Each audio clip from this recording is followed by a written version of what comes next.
রাজনৈতিক যেই বন্দোবস্তের কথা আমরা বলছি, এই নতুন রাজনৈতিক বন্দোবস্তে সবচেয়ে সবচেয়ে সুন্দর সুযোগ গণমাধ্যমের এখন নিরপেক্ষ হওয়ার। গণমাধ্যম একটা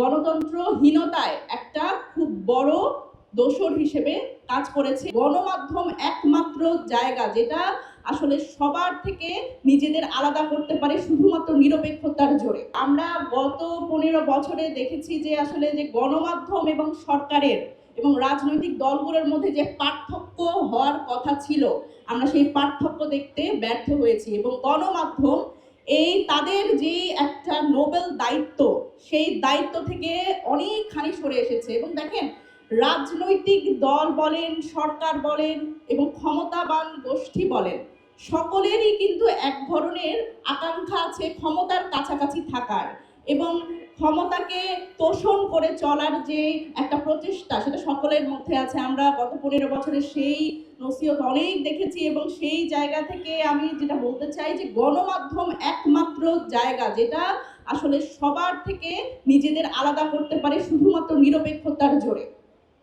সেটা আমরা দেখতে ব্যাহত হয়েছি। এবং আজকে আমরা এখানে দাঁড়িয়ে যে কথা বলছি যে গণতন্ত্র পুনরুদ্ধারের কথা, গণতন্ত্র পুনরুদ্ধারের কথা আমরা বহুবার বলেছি, কিন্তু গণমাধ্যম এখানে আমাদের সাপোর্ট দেয় নাই। সুতরাং গণমাধ্যম একটা গণতন্ত্রহীনতায় একটা খুব বড় দোষর হিসেবে কাজ করেছে, ফ্যাসিবাদের একটা দোষর হিসেবে কাজ করেছে।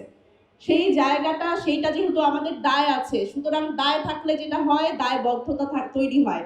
এখন এই দায়টা আমাদের মোচন করতে হবে এবং আমাদের ভবিষ্যতে যে আমরা নতুন বাংলাদেশের স্বপ্ন দেখছি, যেই কারণে আসলে এই এত বড় একটা অভ্যুত্থান হলো, সেই অভ্যুত্থানের যে আকাঙ্ক্ষা, সেটার সাথে আমাদের নিজেদের কিন্তু পরিবর্তন হতে হবে। এই পরিবর্তন নতুন রাজনৈতিক যেই বন্দোবস্তের কথা আমরা বলছি, এই নতুন রাজনৈতিক বন্দোবস্তে সবচেয়ে সবচেয়ে সুন্দর সুযোগ গণমাধ্যমের এখন নিরপেক্ষ হওয়ার।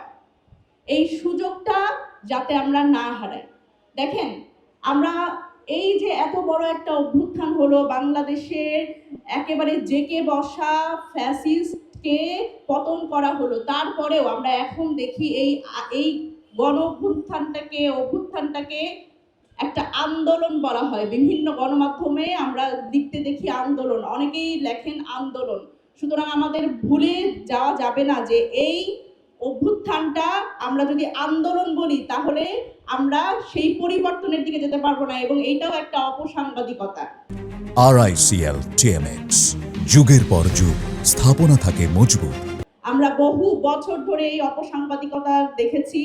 আমরা দেখেছি যে যিনি ক্ষমতাসীন তার সামনে বসে স্তুতি বাক্য বর্ষণ করা। আমরা দেখেছি আপা আপনার শাড়িটা অনেক সুন্দর, এই প্রশংসা করা, যেখানে আপনি সাধারণ জনগণের আকাঙ্ক্ষার কথা বলতে পারতেন। আপনি সরকার প্রধানের সামনে বসে বলতে পারতেন যে আপনি যেই চুক্তিটা করে আসলেন, এই চুক্তিটা কি আমাদের দেশের জন্য ভালো কিনা, জনগণ এটা জানতে চায়।